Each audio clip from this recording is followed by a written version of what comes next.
How's everyone doing today? It's your boy JJ Domination, and today I am back with my 2020 NFL Mock Draft 3.0, this time with trades. I do want to explain, first and foremost, what goes into my mock drafts. Basically, all of the picks are either going to be some sort of combination of like rumors that I may have heard, what I think is going to happen, and kind of what I would like to see happen as well for some picks. It's going to be a combination of all that. It's not going to be completely consistent throughout. Some picks, it's like, I'm not the biggest fan of it, but I can see it happening based on rumors, that kind of thing. Some picks, it's like, well, I really like the value here, and I think they should just jump on it. But with that kind of criteria out of the way, what goes into a trade for me, it has to make sense for both teams. Why would Team A want to trade down with Team B? Why would Team B want to trade up? Is Team B comfortable with the value they'd have to give up to move up with Team A? And with Team A, if they move down to a particular spot with Team B, are they going to feel comfortable with the value that's on the board at that time based on how everything falls? So, yeah, that's what goes into the trades. I'm not one of those people who just makes trades for the sake of making them. I want it to make sense for both sides. I want both sides to feel like, okay, we like the value that's here, and so be it. It has to make sense for both teams. I'm not just fixing to go completely crazy and put in like 10 trades. I only have 4 this video, and to me, it all makes sense. I'll do my best to explain it, justify it, and all that. But with the way things are going right now in the world, it looks like the draft is going to be done via Skype or FaceTime or something. But also with everything going on in the world, let's face it, a lot of us, we're kind of stuck at the house, barely going out. So if you happen to be, you see this pop up, you see this video pop up, you're playing some Fortnite, you're playing Call of Duty Warzone, maybe you're doing chores around the house, maybe you're cleaning your room, doing some laundry. This is meant for audio purposes. There's no gameplay, there's nothing. It's just me talking about the draft. So if you happen to see this video pop up, please click on it, please watch it, all that cool stuff. Just know it's for audio purposes. Like, if you're trying to get a dub in Fortnite, you should probably play this. And if you're a fan of a certain team, definitely click on it, watch it, and just wait for your team, man. See where your team's going to be picking. And if you're a fan of mock drafts in general, like I am, I try to watch. I don't care who uploads a mock draft, whether you got 1,000 subscribers, 10,000, 100,000, a million, it doesn't matter. I like watching mock drafts. I like seeing from other people's perspective, how they think the board could fall, what they think about certain players. To me, that stuff is very cool. For me, I've been into the mock draft process for at least since 2013, 2012. So I have a lot of fun with it. Hopefully you guys like it as well. But let's just go ahead and get on to the first pick with the Cincinnati Bengals. They're on the clock. And at number 1 overall, we're going to have the Cincinnati Bengals taking quarterback Joe Burrow out of LSU. This one really doesn't need a whole lot of explaining. It's what's going to happen. No need to get cute with it. It's pretty much a lock at this point. And then at number 2 overall, I have the Washington Redskins taking edge rusher Chase Young out of Ohio State. I would say it's 98% a lock at this point. You have been hearing some rumors about, they could take Tua. They've been doing their homework on Tua, or they could go with an offensive lineman or something because of Trent Williams. I think it's all smoke, in my opinion. The offensive line part, I could definitely see. But I think number 2 overall, do you want to take an offensive lineman at number 2? I'm not saying it's a bad thing. And in this class, I wouldn't even say it's a bad thing. But, man, with Chase Young on the board, it's hard to pass, man. You have the opportunity to pair him up with Montez Sweat, who you took in last year's class, who showed flashes last year. He still has a way to go in his development. Ryan Kerrigan, he's an older veteran, but he's not going to be there forever. He's probably not going to be on the team next year because he's on the final year of his contract. So you got to start thinking about the future, and it's a guy that can immediately impact your team. I don't really think it's that complicated. Just pick Chase Young and move on. And then at number 3 overall, I have the Detroit Lions taking cornerback Jeffrey Okudah out of Ohio State. A lot of people say that this is where the draft really starts because you could entertain calls or whatever. And while in real life I could see a team trying to move up to get a quarterback, I'm not going to have the Lions do that. I think... Oh, excuse me, I hit my mic right there. But I think in this instance, man, just go ahead, pick the player, and move on. Jeffrey Okudah, I'm pretty sure Matt Patricia will view him as like the Stephon Gilmore of this defense. Of course, they just traded Darius Slay. They signed Desmond Trufant, but in this league, man, you can't have enough corners and offensive linemen for that matter. But I really like the pick right here for Detroit. Makes a lot of sense. Good scheme fit. This is a team that runs man coverage, I think, according to like next gen stats, like over 70% of the time. And that's what Jeffrey Okudah excelled at, was man press. I mean, he just sticks on you, and he's a very good athlete. Hey, man, I like the pick for Detroit. Got to give it to him. Then right here at number 4 overall to the New York Giants, there's a lot of different directions they could go in with this pick, but I'm going to have them go with offensive tackle Tristan Wirfs out of Iowa. I really like me some Tristan Wirfs. I have been watching tape recently on all the offensive linemen, just kind of going through it again. Wirfs in pass protection has a little bit of work to do, but he's pretty good already coming out. A great run blocker. I think he moves really well in space. I don't think the 40 time was just like something, you know, that doesn't reflect his speed in game. I think he really does move like that, and he jumped out of the gym with his vertical. I mean, let's face it, teams are going to value the combine a lot, and I think Dave Gettleman is going to.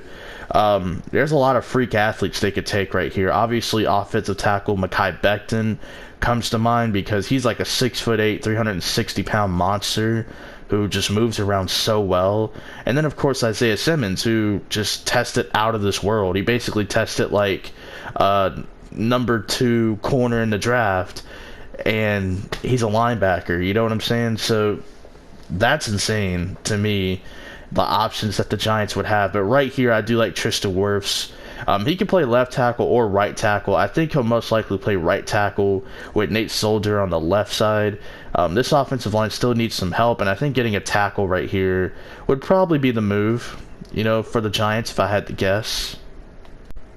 And then at number 5 overall to the Miami Dolphins, let's not waste any time. Quarterback Tua Tagovailoa out of Alabama. No, I don't really know how to say his name. I've heard him say his name a million times, and I still don't know how to say it. But yeah, let's not waste any time. This is the pick that's going to happen. It's been over a year in the making. Hashtag tank for Tua. It would just feel so wrong if it didn't happen. I feel like it's already meant to be. Just figure out what size helmet, shoulder pads, and all that he needs, because that's going to be the pick.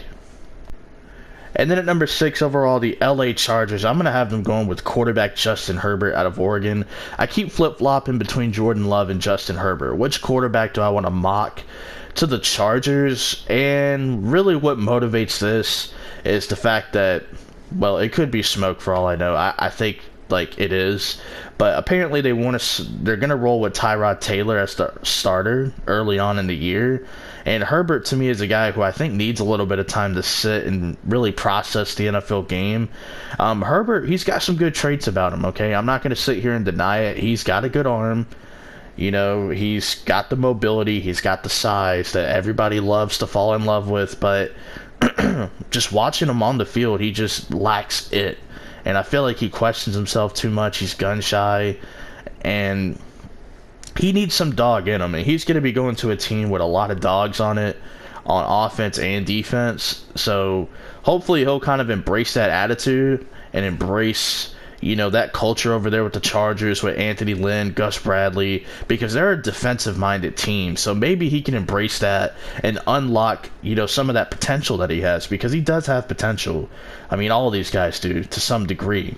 So I like the pick for the Chargers, and we'll talk more about Jordan Love later, believe me. Now at number 7 overall, the Carolina Panthers. I'm going to have them going with linebacker Isaiah Simmons out of Clemson. I know, man, we're 7 picks deep, and we don't have a trade yet. You know, that's so weird, but, you know, wink, wink, nudge, nudge, it's coming pretty soon. But right here, linebacker Isaiah Simmons. This is great value. This is a guy that's going to step in for Luke Kuechly right away. I'm not saying he'll be his full-blown replacement. We'll have to see, you know, how great Isaiah Simmons could be. But this defense is going to want to attack and get after the quarterback. And with a versatile player like Isaiah Simmons, you could have him doing a ton of different things.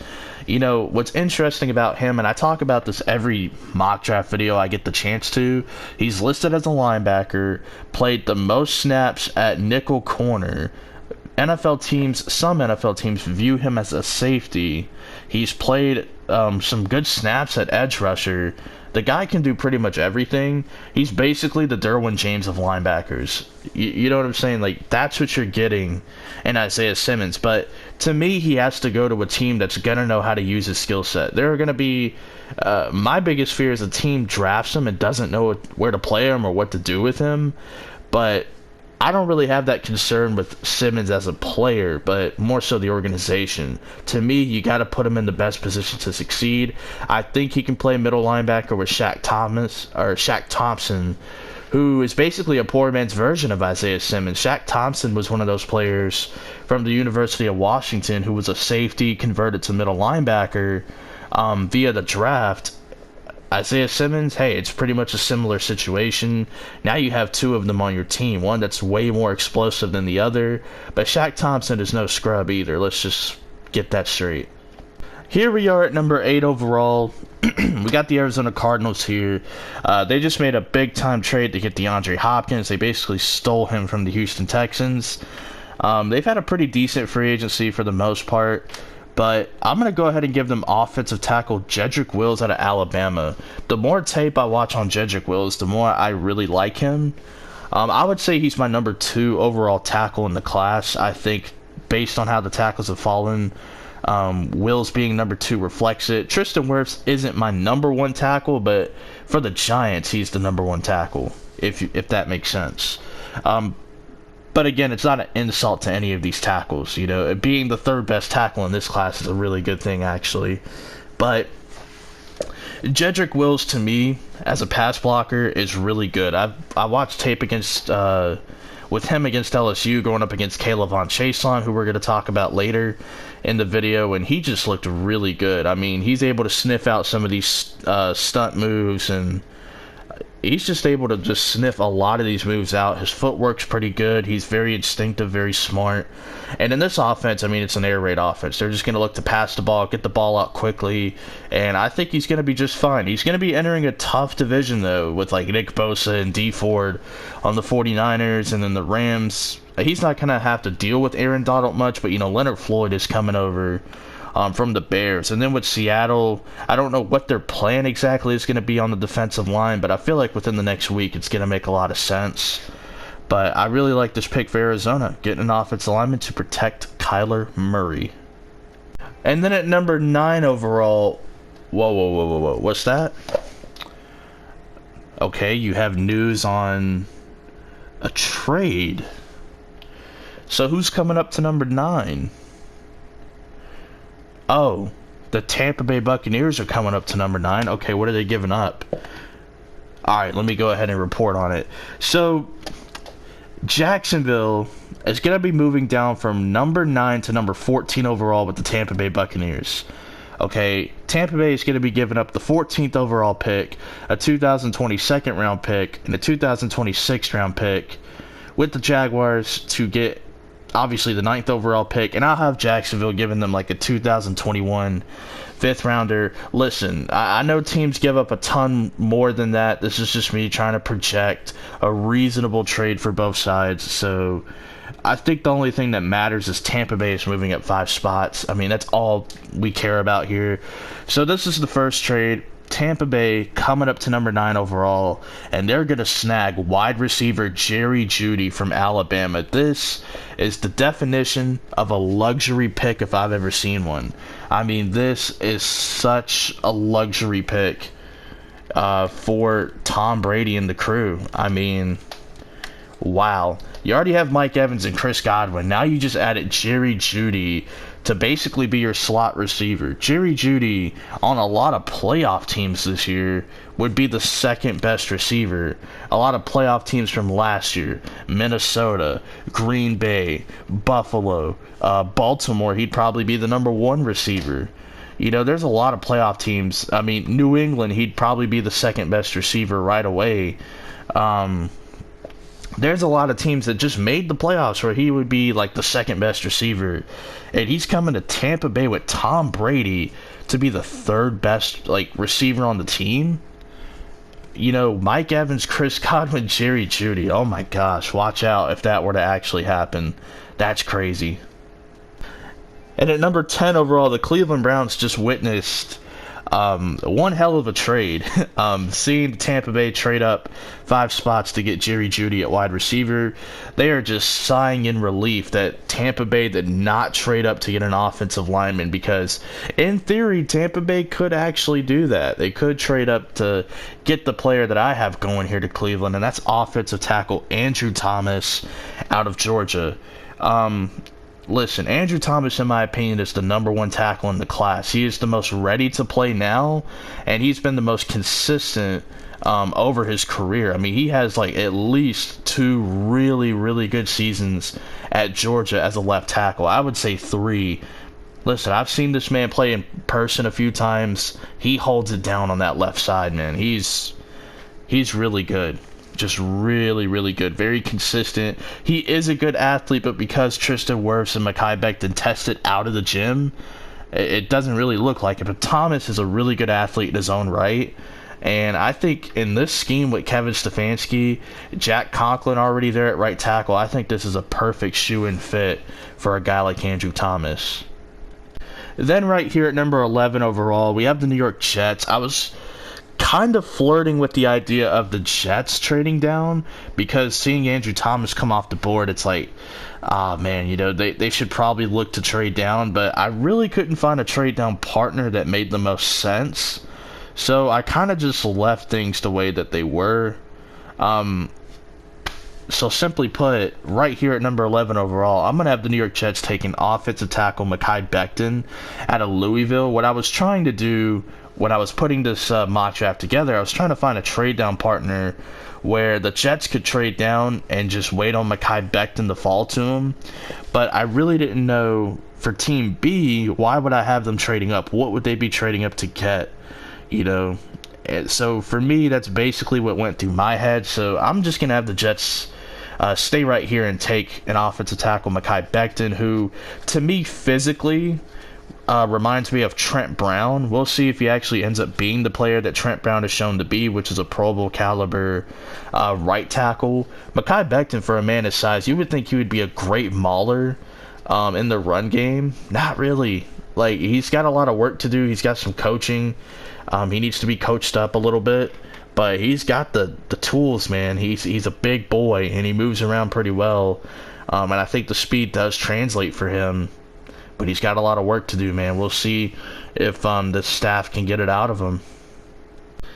Now we are here at number 12 overall with the Las Vegas Raiders. Of course, due to the current events in the country, I really wish this draft was live, because this Vegas crowd would be red hot for this pick in a good way. They would be celebrating this pick, and that's wide receiver CeeDee Lamb out of Oklahoma.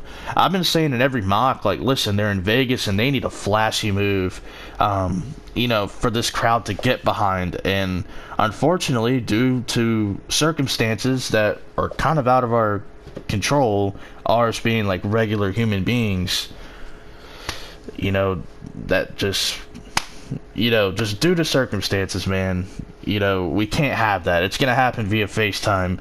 CeeDee Lamb to Oklahoma, though, this is a big-time move. They have some fine receivers. Tyrell Williams is fine. Hunter Renfrow is a fine receiver in the slot. Darren Waller's a fine tight end. But they need a true, difference maker. They need a game-changing type of player. CeeDee Lamb is most definitely that out of Oklahoma. And at number 13 overall, the San Francisco 49ers, that's right, not the Indianapolis Colts, are on the clock. More explanation about this trade. I did do a video talking about it, along with other trades, but the 49ers actually traded DeForest Buckner for this pick. And, what's that? You're here to announce another trade. Oh, that's just great. Alright, so, what are the details, pal? Alright, I'm getting word that the New England Patriots are trading up from 23 to 13. Alright, this is what the Patriots are giving up, though. They're giving up the 23rd overall pick, a 2023rd round pick, and a 2026 round pick to move up 10 spots to get the 13th overall pick from the 49ers. I know, I know. I'm really just here to project like who's gonna move up. I don't know the, you know, right amount of compensation they need to give up, but just know that the Patriots are moving up 10 spots in this draft for me. And I'm gonna have the New England Patriots going with quarterback Jordan Love out of Utah State. That's right, New England. Their big plan is they're going to trade up for a quarterback. And I know they have 3 quarterbacks on the roster, okay? I don't care. They're going to cut Cody Kessler, and they're going to have Jordan Love on this team. We've been hearing all the hype about Jordan Love. I actually do like some of the things I see on tape. I know he had a rough year last year with basically a whole new offense. Only him and another starter were there from the previous year. The whole coaching staff was changed or whatever. But a lot of people seem to really love his potential, saying he's got a Patrick Mahomes-like ceiling. You know me, I'm not really buying into that completely. I think he has like a Carson Wentz-like ceiling. I do see some things that I do see in Carson Wentz and Josh Allen a little bit. I think Bill Belichick would like this, and plus he doesn't have to start right away. To me, Jordan Love would benefit from like sitting a little bit, and I'm pretty sure Belichick, if this pick were to happen, he wouldn't just give him the starting job. If anything, they'd have Jarrett Stidham start, and if he screws up, then Jordan Love will get thrown in there. But man, you really gotta like this pick, and if this guy does end up being anything like Patrick Mahomes, then Bill Belichick just drafted a clone, pretty much. But I don't really think he'll be Patrick Mahomes-esque, but I think Carson Wentz, Josh Allen, that's a decent comp, you know, in terms of his ceiling. Good move right here from the Patriots. Very aggressive because they don't have a second-round pick. They just traded a third-round pick, but they do have a compensatory pick in the third. They still got their comp picks in like the fourth or whatever. Pretty aggressive move here from the Patriots. And at number 14 overall, the Jacksonville Jaguars are on the clock. They just traded down 5 spots with the Tampa Bay Buccaneers, and they're going to come away with a player that I think they're going to like and they're going to draft right here, and that's going to be defensive tackle Derrick Brown out of Auburn. We haven't seen Derrick Brown slip. I mean, in terms of a talent, you could say definitely he's a top 10 talent, without a doubt. But, you know, the defensive tackle position over the years has kind of been devalued, mainly because you could pick up guys on the side of the street to play decent run defense. But Derrick Brown offers a lot more than just a guy that can plug and play as a defensive tackle. He does get a really good push in the interior. Derrick Brown's just a beast, straight up, and with a team that just traded Calais Campbell and a team that may be looking to trade Yannick Ngakoue, we've been hearing about the tag and trade rumors forever, plugging in Derrick Brown at defensive tackle would probably be the right move. They could have easily got Derrick Brown at number 9, but I think trading down and still getting the same player I would have projected 5 spots earlier, and you come away with an extra second-round pick and a 6th-round pick to do so, I like this move for Jacksonville. I mean, they're rebuilding for like the 20th year in a row, but hey, it's something to get hyped about. You're getting a great player, and you got more draft capital for a player I would have just gave you at number 9 overall. So, to me, I like this.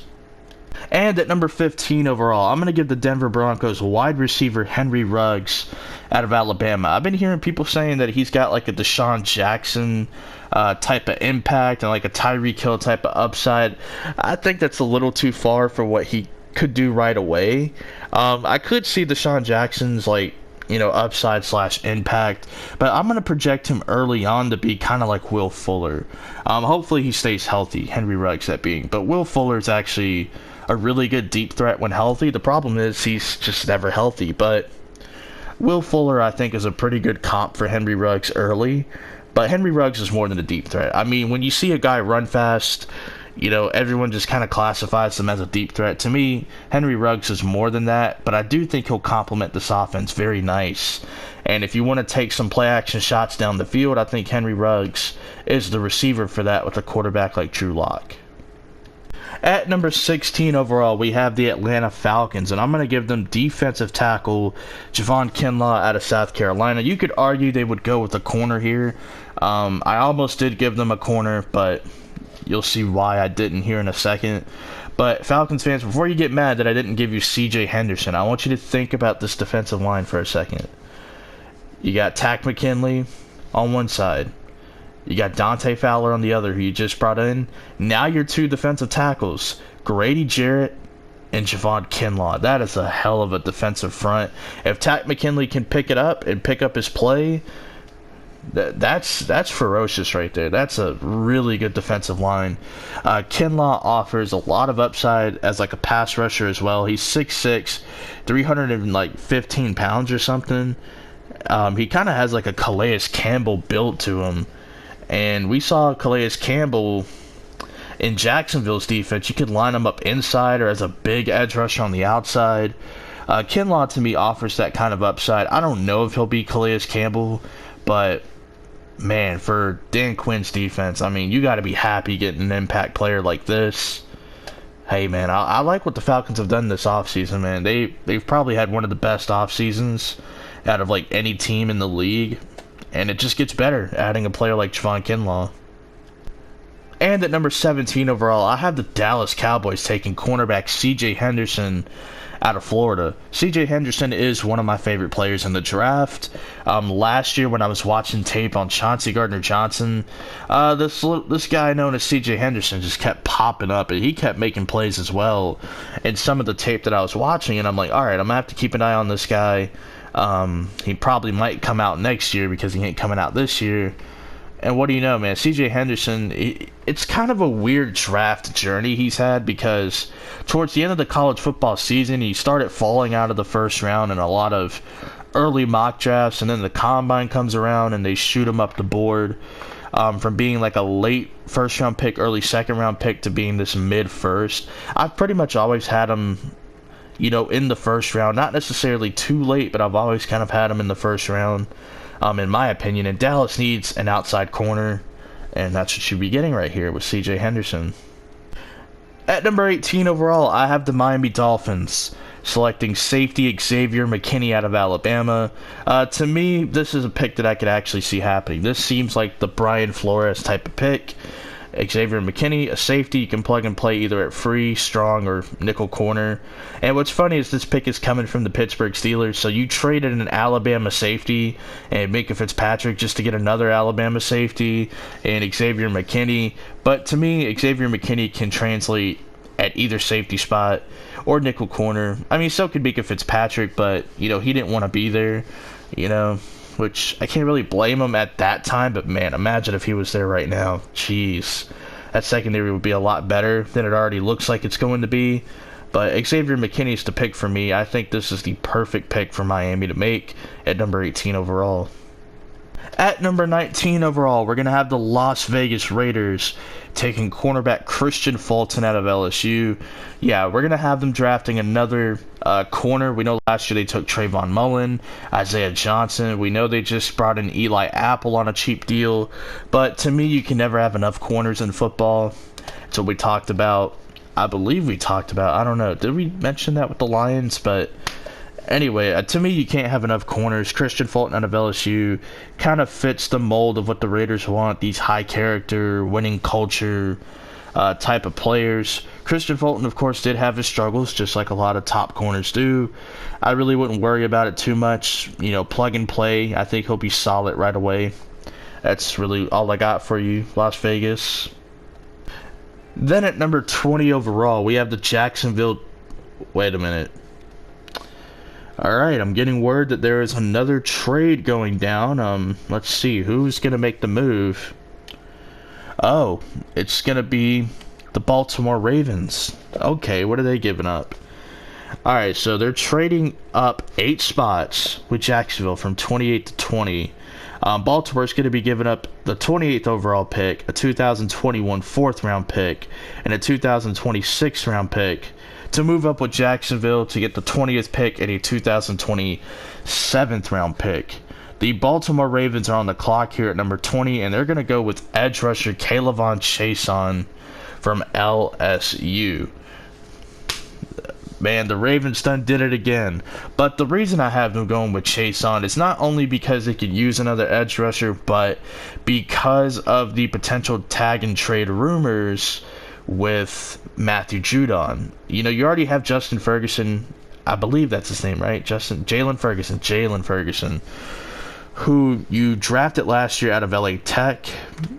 This year, I think Kayvon Chaisson would be an intriguing fit in that Don Martindale defense. You know, he's a guy that can rush the passer. He could drop back into coverage a little bit. I think he'll offer some versatility as well. I just think it's a really good fit. And again, because of the tag and trade rumors with Matthew Judon, that also does play a part in me having this team move up to get the pick. I think at 28 overall, in my opinion, I don't think they would have been in a position to take an edge rusher, just based on how I have things falling. So I think trading up to get one that's slightly better, probably in Baltimore's opinion, than some of the other guys, I can't really blame them for doing this. So yeah, that's all I got for you, Baltimore. At number 21 overall, I have the Philadelphia Eagles selecting wide receiver Justin Jefferson out of LSU. Yes, this is like the third LSU player in a row, but again, the Eagles need wide receiver help. I really wouldn't be complaining on what type of receiver you get, because you just need the receiver help straight up. And Justin Jefferson can be your big slot receiver right away. I think he can play the outside. I know he played like 3% of his snaps, outside, but to me, he can. Trust me. Jefferson, really great season. I think he'll come to Philadelphia and probably be Carson Wentz's, probably his third favorite target, maybe his fourth. I don't know. And right here, we have the Minnesota Vikings. Yeah, not the Buffalo Bills, because of the Stephon Diggs trade. But right here at number 22 overall, I'm going to give the Minnesota Vikings safety Grant Delpit out of LSU. In my last mock draft, I actually did have Grant Delpit going at number 25 overall to the Vikings. To me, this would be a steal. But also, recently, with the tag and trade rumors of Anthony Harris, it would probably be a good idea to make this pick, just in case they actually do trade Anthony Harris. But man, imagine Grant Delpit and Harrison Smith. That sounds pretty good. And Mike Zimmer's a guy that can coach up defensive backs. The only issue, I guess, Grant Delpit has is tackling. He does have a lot of missed tackles within the last 2 seasons, but man, he's a great player, and I'm sure you can coach that kind of stuff anyway. So yeah, Grant Delpit is the pick for me. Vikings fans, I'd be pretty happy with that one. Next up, we have the San Francisco 49ers, who of course did trade down with New England, and they're going to make a luxury pick right here. We're going to have them going with edge rusher AJ Epineza out of Iowa. Epineza can play the edge, he can play inside. Listen, it's a luxury pick. You just traded DeForest Buckner. Why not draft a guy who can fill in similar needs? He may not be as good as DeForest Buckner, but he's a guy who is just a really good power rusher, good technique. You can play him on the edge or inside, however you want to do it. To me, it's a luxury pick, and I think Robert Saleh would have a lot of fun with this selection right here. You already have, of course, Nick Bosa, D Ford, Eric Armstead. Your defensive line's pretty loaded. I'm sure I'm forgetting someone. Yeah, Solomon Thomas, Ronald Blair. Your defensive line's pretty stacked. Why not add another guy, and AJ Epineza, that can play the edge or play inside if you need him to as a 3 technique? To me, I think this is a really good selection by the 49ers. Great value for an edge rusher who I think is pretty good. The combine did kind of hurt him, which is why I have him falling a little bit. But hey, I like the pick right here, San Francisco. At number 24 overall, I have the New Orleans Saints taking linebacker Patrick Queen out of LSU. To me, they should look for a linebacker to pair up with Demario Davis in their base nickel package. And I think Patrick Queen definitely fills in that role. And again, he's a former running back who is playing linebacker. To me, I like that kind of stuff. I like hearing about guys who switch positions and they're kind of excelling at the new position. So to me, this would be a good pick. With the Saints signing Emmanuel Sanders, I think it eliminates the need for a wide receiver in the first. I think you can go in the second or the third round and get your third guy. For the Saints right here, I would just prioritize on drafting a young defensive player, and Patrick Queen fits the mold. And right here at 25 overall, we have the Minnesota Vikings again back on the clock with their original first-round pick. And I'm gonna have them going with defensive tackle Ross Blacklock out of TCU. They should look for a guy to pair up with Michael Pierce, who they just brought in via free agency to be like the Linval Joseph replacement. This team did lose Stephen Weatherly, or Stephen Weatherly, however you pronounce it. They've lost a few, like, defensive linemen. Everson Griffin's not coming back. To me, you should just look to load up on the defensive line right here with this particular selection. You address the secondary by drafting Grant Delpit.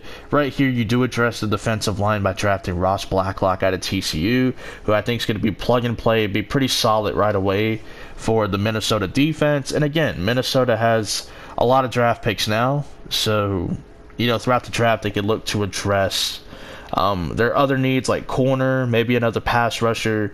They could look to do that in the second and third round. Minnesota, pretty smart team when it comes to drafting outside of the first round anyway, but I think they just made two good selections right here in my mock draft in the first round.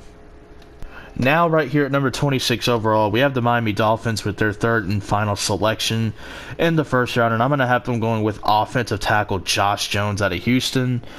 He has been a big riser throughout this entire process, from basically killing it at the Senior Bowl, and people looking back at his tape and stuff. Josh Jones has been a quick riser. You could plug in another offensive tackle here if you want, maybe a guy like Austin Jackson from USC. I've been seeing Matt Peart out of UConn sneak into the first round in a couple of mock drafts. You could definitely have that happen, but for me, I'm going to stick with Josh Jones for now at least. This team still needs offensive line help. They should load up throughout this draft class on offensive line help, in my opinion, and we're going to have them doing that right here at number 26 overall, selecting Josh Jones out of Houston. At number 27 overall, we have the Seattle Seahawks, and instead of making jokes about them reaching on a fourth-round player, let's give them a guy who I think could be a first, early second-round pick type of guy, and that's edge rusher Yetur Gross-Matos out of Penn State. True edge rusher. He can come in for Seattle and play the defensive end position fine. I think he'll be pretty good there in the Seattle scheme, and plus, there are rumors that Seattle could be in on a Yannick Ngakoue trade, which would be kind of interesting because they traded Frank Clark in a tag and trade scenario. Now they're trading for Yannick Ngakoue. Also, rumors that Jadeveon Clowney could come back, but that's not enough. This team has lost Ziggy Ansah. They did re-sign Jaron Reed. That was good of them. They lost Quentin Jefferson. You got to load up on that defensive line again, and I think Yetur Gross-Matos would be the way to go for Seattle, even if they do bring in Yannick Ngakoue, even if they do bring back Jadeveon Clowney. To me, you got to load up on the defensive line even more. Yetur Gross-Matos is going to be the pick for me. And at number 28 overall, we have the Jacksonville Jaguars via the Baltimore Ravens, because they did trade down 8 spots. And we're going to have them going with cornerback Jeff Gladney out of TCU.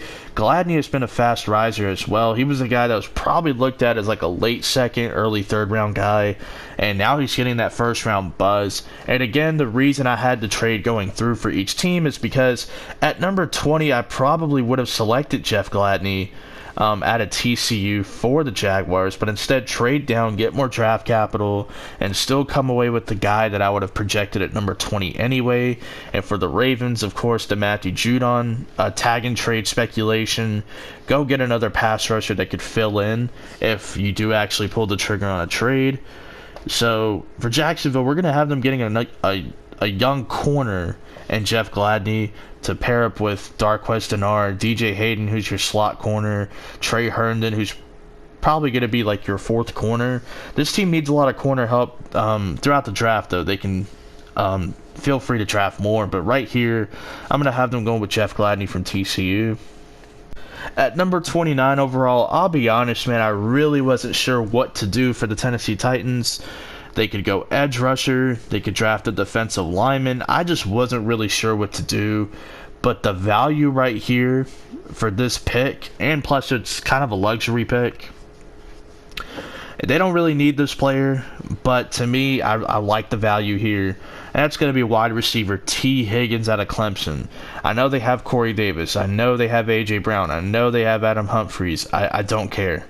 I really don't care. To me, the value of T. Higgins right here, too good to pass up.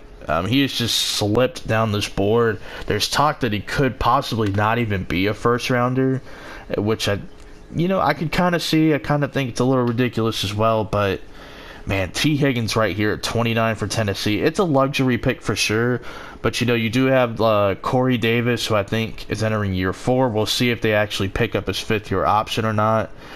It wouldn't surprise me if they didn't, which is could probably play a role in this as well. I do think Corey Davis is still a pretty damn good receiver.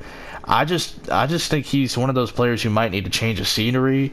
Again, we'll see if Tennessee does pick up the 5th-year option. They didn't pick up Jack Conklin's 5th-year option, so again, the T. Higgins pick could play a part in that. We'll see. But yeah, that's the pick that I have right now for Tennessee. And at number 30 overall, I have my Green Bay Packers taking linebacker Kenneth Murray out of Oklahoma. Last draft, I had Denzel Mims. For me, just based on how it played out, I don't have him going here to Green Bay. I don't have him going in the first round, spoiler. But, that's how the draft works sometimes, man. Sometimes you think a guy is going to go late first. He doesn't go until, like, the mid-late second. I thought DK Metcalf was going to be drafted in the top 20. The dude almost didn't make it out of the second round. I thought A.J. Brown would be a nice guy to pick up in the late first. He ends up going like late second or something, or mid second. So for me, that's just how the board falls sometimes. And Kenneth Murray is the linebacker that Mike Pettin could use. You could blitz him on a ton of different looks. You can have him drop back into coverage. He's a great athlete. Did have a minor injury in college, I believe. But other than that, I think Kenneth Murray would be pretty good in Mike Pettin's scheme. Be interested to see how things would play out if this were the pick for my Packers. And right here at pick 31 overall, I'm going to have the San Francisco 49ers taking Trayvon Diggs from Alabama, the corner Trayvon Diggs from Alabama. For me, they got to start thinking about the future as well. Richard Sherman's not going to be able to play forever, but he's still playing at a high level these days. Ahkello Witherspoon, that pick is looking like an L. They played undrafted corner Emmanuel Mosley over him. So that's kind of looking like an L. I think Diggs can come in and play right away for this secondary. He could probably compete to play on the outside or maybe cornerback 4 early in his career. But I like this pick right here for San Francisco. They're a team that doesn't have a ton of needs, but they could start loading up for the future. They could start getting young players that they can plug in. And plus, you're getting that 5th year on a corner, Trayvon Diggs, assuming Richard Sherman's like, I'm just going to play for 3 more years or something like that with the 49ers, even though I think he has like 1 year left on his deal. But you get what I'm saying. Like, you got to start thinking about the future as well. And to me, this wouldn't be a bad pick. And finally, we have the Kansas City Chiefs at number 32 overall, and they're going to select...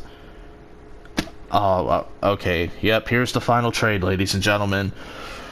Alright, the Colts are on the clock, ladies and gentlemen. They just traded the 34th overall pick in the second round, so they're moving up 2 spots.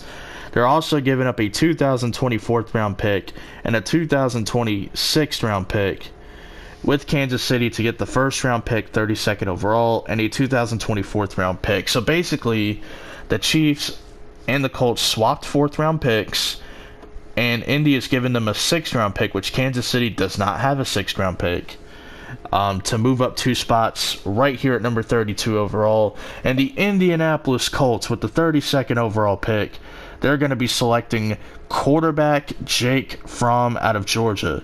Okay, I get it. They don't need a quarterback necessarily because they just signed Phillip Rivers to a 1-year deal. They still got Brissett for a couple more seasons. But think about why I have them trading up to 32. Because they're going to get an extra year on Jake Fromm's contract. It's all about that 5th-year option. When you trade up late into the first round, you're thinking about the 5th-year option. The Ravens passed on Lamar Jackson at pick 25 overall, but they traded up to 32 overall because he kept falling. They traded up to 32 overall, and they were like, you know what? We don't know if he's going to be our guy, but we get a 5th-year option on him. We could see, what he's going to be like. The Ravens viewed him as a project player, and he just won the freaking MVP in his 2nd year for a guy who apparently doesn't know how to throw. But whatever. He can definitely improve on it, but whatever. Sigh, eye roll, whatever. But I'm not saying Jake Fromm's going to win the MVP in year 2, but I think for a guy that can probably come in and play for a team like the Colts, sitting for a year, and then, whenever Phillip Rivers retires, which I think would be after this year, you could have, Jacoby Brissett and Jake Fromm battle it out for quarterback 1, and if Fromm has to sit another year, so be it. Brissett has like another year or 2 on the contract.